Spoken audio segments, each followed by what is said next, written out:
Hello, welcome to my channel. കൂട്ടുകാരെല്ലാവരും സുഖമായിരിക്കുന്നോ?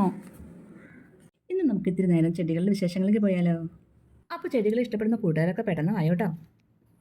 ചെടികളെയും പൂക്കളെയും ഒക്കെ ഇഷ്ടമില്ലാത്തവരാരാണ് ഉള്ളതല്ലേ? പല കൂട്ടുകാർക്കും സ്ഥലപരിമിതി കാരണമായിരിക്കാം ചെടികളും ഇതുപോലെ പൂക്കളൊക്കെ ഒന്ന് വെച്ച് പിടിപ്പിക്കാൻ പറ്റാത്തതല്ലേ. 2-3 സെൻറ്റിൽ താമസിക്കുന്നവരും ഫ്ലാറ്റിൽ താമസിക്കുന്നവർക്കും എല്ലാം മണ്ണിൽ ഇല്ലാത്തതിൻ്റെ കുറവ് കൊണ്ട് ഇതുപോലെ ചെടികൾ നട്ടു വളർത്താൻ പറ്റാറില്ല അല്ലേ.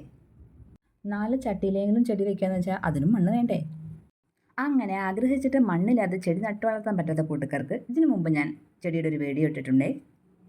നമ്മുടെ മുറ്റത്ത് അടിച്ചുവാരി കിട്ടുന്ന കരിയിലകളും, ഇനിയിപ്പോൾ നമ്മുടെ മുറ്റത്ത് കരിയിലകൾ ഇല്ലെങ്കിലും അപ്പുറത്തെ പറമ്പിൽ ഇഷ്ടംപോലെ കരിയിലകൾ കാണും. അതും ഉണക്കപ്പുല്ലുകളും പിന്നെന്താ വേസ്റ്റായി കിടക്കുന്ന തെർമോക്കോളൊക്കെ ഉണ്ടല്ലോ, അതൊക്കെ എടുത്തിട്ട് ഒരു ചെടി നട്ടാലോ. കൂടെ ഇത്തിരി മണ്ണും. ചെടിക്ക് വേര് പിടിക്കാൻ തെർമോക്കോൾ വളരെ നല്ലതാണേ. അപ്പോൾ നമ്മുടെ മുമ്പത്തെ വീഡിയോ കൂട്ടുകാരൊന്ന് കണ്ടോളൂ കേട്ടോ. ഇപ്പോഴത്തെ കാലാവസ്ഥ ചെടികൾ നമുക്ക് ഒരുപാട് പൂക്കൾ തരുന്ന സമയമാണ്.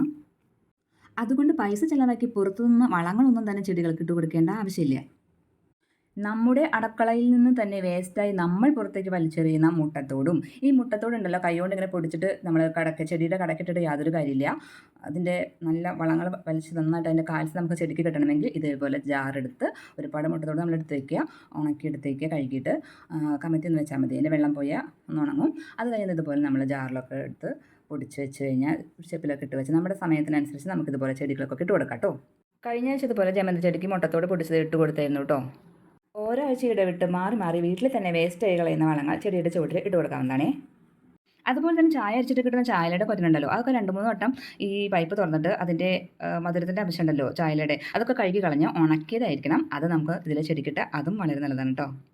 അതുപോലെ തന്നെ സബോളയുടെ തൊലി, ചുവന്നുള്ളിയുടെ തൊലി, വെളുത്തുള്ളിയുടെ തൊലി ഇതെല്ലാം നമുക്ക് ഇതുപോലെ ചെടികളുടെ ചുവട്ടിലിടാം. നേരെ തന്നെ ചെടിയുടെ ചുവട്ടിൽ കൊണ്ടിടാണ്ട് ഒന്ന് അരികവശമൊക്കെ ഒന്ന് കുത്തി ഇളക്കിയതിന് ശേഷം നമുക്ക് ഈ സബോളയുടെ തൊലിയും ഈ ചുവന്നുള്ളിയുടെ തൊലിയൊക്കെ ഇടാട്ടോ. എന്നിട്ട് അതിൻ്റെ മേലെ ഇത്തിരി മണ്ണൊക്കെ ഇട്ട് തൂക്കിയിട്ട് കൊടുക്കാം. ഇതുപോലെ ചെടികൾക്കിടയിൽ ഇത്തിരി നേരം ചിലവഴിക്കുമ്പോഴും അതിൻ്റെ ചുവടൊക്കെ ഒന്ന് കുത്തി ഇളക്കി അവയ്ക്കിതുപോലെ നമ്മളാൽ കഴിയുന്ന വളങ്ങളൊക്കെ കൊടുത്ത് അതിൽ നിറയെ പൂക്കളും ശകകളും ഒക്കെ കാണുമ്പോൾ വല്ലാത്തൊരു അനുഭൂതിയായിരിക്കില്ലേ. എന്താ പറയുക, മനസ്സിനൊരു പ്രത്യേക സുഖമാണേ. ഇപ്പോൾ മഞ്ഞും അതുപോലെ തന്നെ കാറ്റും ഒക്കെ ഉണ്ടെങ്കിലും ചൂടിനൊരു കുറവില്ല അല്ലേ. അതുകൊണ്ട് തന്നെ ചെടികളെ ഇഷ്ടപ്പെടുന്നവർ 2 നേരം ചെടികൾക്ക് നന്നായി വെള്ളം ഒഴിക്കുന്നതായിരിക്കും അല്ലേ. ഈ ചൂടിൽ പെട്ടെന്ന് വാടിപ്പോകുന്ന ചെടികൾക്ക് 2 നേരമൊക്കെ വെള്ളം ഒഴിക്കാം. എന്നാൽ ബോഗൺവില്ലയുടെ കാര്യം അങ്ങനെയല്ല കേട്ടോ. ദിവസത്തിൽ ഒറ്റ പ്രാവശ്യം വെള്ളത്തിൻ്റെ അളവൊക്കെ കുറച്ച് ഒഴിക്കേണ്ടതാണ്. ബോഗൺവില്ലയ്ക്ക് വെള്ളത്തിൻ്റെ നനവ് ഒരുപാട് അങ്ങോട്ട് കൂടിപ്പോയാൽ അത് പൂത്തരുന്ന് പറയും. അതായത് ബോഗൺവില്ലയുടെ ചൂട് എപ്പോഴും നനഞ്ഞിരിക്കാതെ അത്യാവശ്യം ഡ്രൈ ആയിരിക്കാൻ ശ്രദ്ധിക്കണം.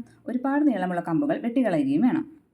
ചില ബോഗൺവില്ല നന്നായി തഴച്ചു വളർന്ന് പൂവിടാതെ നിൽക്കും. അപ്പോൾ അതിൽ ഒരുപാട് ഇലകൾ നുള്ളി കളയുകയും നീട്ടമുള്ള കമ്പുകളൊക്കെ വെട്ടിക്കളയുകയും ചെയ്യണം. ഒഴിക്കുന്ന വെള്ളത്തിൻ്റെ അളവും കുറയ്ക്കണം. ഈ കാണുന്ന ചെടികളെല്ലാം ഞാൻ തന്നെ കട്ട് ചെയ്ത് പിടിപ്പിച്ചെടുത്ത എൻ്റെ സ്വന്തം ചെടികളാണ് കേട്ടോ. നേരത്തെ കണ്ട ജമന്തി ചെടി ഉണ്ടല്ലോ, ഒരു കുഞ്ഞു കഷ്ണം വല്യമ്മയുടെ വീട്ടിൽ പോയപ്പോൾ കൊണ്ടുവന്നതാണേ. ചെറിയ രീതിയിൽ ചെറിയൊരു തുകയ്ക്ക് എൻ്റെ ചെടികൾ വീടിനടുത്തുള്ളവർക്കും ഫ്രണ്ട്സിനും ഞാൻ സെയിലും ചെയ്യാറുണ്ട്. ഒരു കുഞ്ഞു പോക്കറ്റ് മണി അത്ര തന്നെ. അത് എത്ര ചെറിയ തുകയായാലും അത് കിട്ടുമ്പോൾ വലിയ സന്തോഷമാണേ. പ്രത്യേകിച്ചും വീട്ടിലിരിക്കുന്ന എന്നെപ്പോലെയുള്ള വീട്ടമ്മമാർക്ക്. ഇതുപോലെ കൂട്ടുകാർക്കും പൈസ ചിലവില്ലാതെ നമ്മുടെ തന്നെ ചെടി കട്ട് ചെയ്ത് പിടിപ്പിച്ച് നട്ട് വളർത്തി ചെറിയൊരു തുകയ്ക്ക് സെയിലും ചെയ്യാം. ഇതൊന്നല്ല, ഒരുപാട് ചെടികളുണ്ടായിരുന്നു. വീട് പണിയുടെ ഇടയിൽ മണലും സിമെൻറ്റും പെയിൻറ്റൊക്കെ ആയിട്ട് ഒത്തിരി ചെടികൾ നശിച്ചു പോയി. ഇപ്പോൾ വീണ്ടും ചെടികൾ ഞാൻ ഇതുപോലെയുള്ള വളങ്ങളൊക്കെ ഇട്ട് ഉഷാറാക്കി ചിരിച്ചു പിടിച്ച് കൊണ്ടുവരാണ് കേട്ടോ. നേരത്തെ പറഞ്ഞതുപോലെ ഇപ്പോൾ ബോഗൺവില്ലയുടെ സമയമാണല്ലോ. നല്ല വെയിലത്ത് വേണം ബോഗൺവില്ല വെക്കുക, എന്നാലേ നിറയെ പൂക്കളുണ്ടാകൂ. ഇത് ഡബിൾ കളറാണ് കേട്ടോ ഈ ബോഗൺവില്ല. ആദ്യം കനകാമര കളർ വരും, അത് കഴിഞ്ഞ് ഇത്തിരി കൂടി കഴിയുമ്പോൾ സമയമാകുമ്പോൾ ഒരു പീച്ച് കളർ ഇതാ കണ്ടോ ഈ കളറിലേക്ക് വരും. അപ്പോൾ ഇതുവരെ സപ്പോർട്ട് ചെയ്ത എല്ലാ കൂട്ടുകാർക്കും വളരെയധികം നന്ദി. തുടർന്നും കൂട്ടുകാരുടെ സപ്പോർട്ട് പ്രതീക്ഷിച്ചുകൊണ്ട് അടുത്ത വീഡിയോയിൽ കാണാം. അപ്പോൾ ഓക്കെ, ബൈ.